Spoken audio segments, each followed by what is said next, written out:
Mental ತರ ಮಾತನಾಡಿದ್ರೆ ಪಿತ್ತ ನೆತ್ತಿಗೇರುತ್ತೆ. ಹೀಗಂತ ಮೆಟ್ರೋ ಅಧಿಕಾರಿಗಳ ವಿರುದ್ಧ ಕಂದಾಯ ಸಚಿವ ಕೃಷ್ಣ ಭೈರೇಗೌಡ ವಾಗ್ದಾಳಿಯನ್ನ ನಡೆಸಿದ್ದಾರೆ. ಆಕ್ರೋಶವನ್ನ ವ್ಯಕ್ತಪಡಿಸಿದ್ದಾರೆ. ಬೆಳಗ್ಗೆ ನಮ್ಮ ಮೆಟ್ರೋ ಹಂತ 2B ನಾಗವಾರ ನಿಲ್ದಾಣದಿಂದ ಬಾಗಲೂರು ಕ್ರಾಸ್ ನಿಲ್ದಾಣದವರೆಗೆ ಕಾಮಗಾರಿಯನ್ನ ಕೃಷ್ಣ ಭೈರೇಗೌಡ ಅವರು ಪರಿಶೀಲಿಸಿದ್ರು. ಈ ವೇಳೆ ತಪ್ಪು ಮಾಹಿತಿ ನೀಡಿದಂತಹ ಅಧಿಕಾರಿಯೊಬ್ಬರ ಮೇಲೆ ಕೃಷ್ಣ ಭೈರೇಗೌಡ ಅವರು ಗರಂ ಆಗಿದ್ದಾರೆ. ಮೆಟ್ರೋ ಕಾಮಗಾರಿ ಪರಿಶೀಲನೆ ಮಾಡಿದಂತಹ ಸಚಿವರು ಎಲ್ಲಾ ಕಡೆ ಮಣ್ಣು ಅಗೆದು ಇಟ್ಟಿದ್ದೀರಿ, 2-3 ವರ್ಷ ಒಂದು ಮೆಟ್ರೋ ಪಿಲ್ಲರ್ ಮಾಡೋದಕ್ಕೆ ಸಮಯವನ್ನ ತೆಗೆದುಕೊಳ್ತಾ ಇದ್ದೀರಿ, ನಿಮ್ಮ ಉದ್ದೇಶ ಆದ್ರೂ ಏನು ಅಂತ ಅಧಿಕಾರಿಯೊಬ್ಬರನ್ನ ಪ್ರಶ್ನೆ ಮಾಡಿದ್ದಾರೆ. ಈ ವೇಳೆ ಸಮರ್ಥನೆ ಕೊಡೋದಕ್ಕೆ ಮುಂದಾದಂತ ಅಧಿಕಾರಿಯನ್ನ ತರಾಟೆಗೆ ತೆಗೆದುಕೊಂಡಿದ್ದಾರೆ ಸಚಿವರು.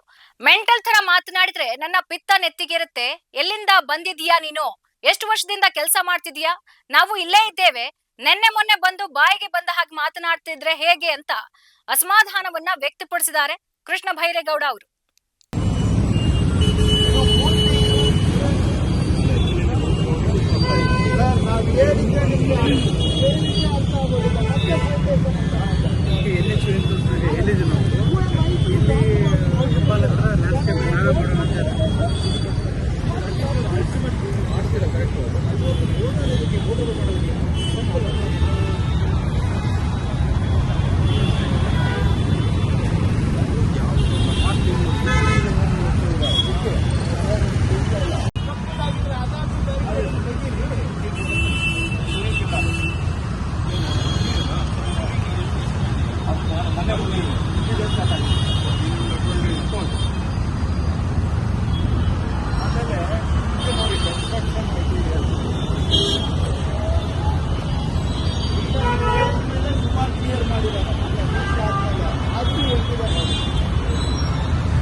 ಸ್ವಲ್ಪ ಕ್ಲಿಯರ್ ಮಾಡಿದ್ದಾರೆ, ಬಟ್ ಇಷ್ಟಕ್ಕೂ ಬಿದ್ದಿದೆ.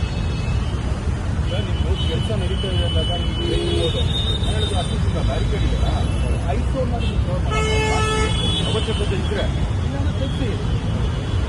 ಮಣ್ಣು ಉದ್ಯೋಗಗಳಲ್ಲಿ ಹಂಗೆ ಇಟ್ಕೊಂಡಿದ್ದಾರೆ.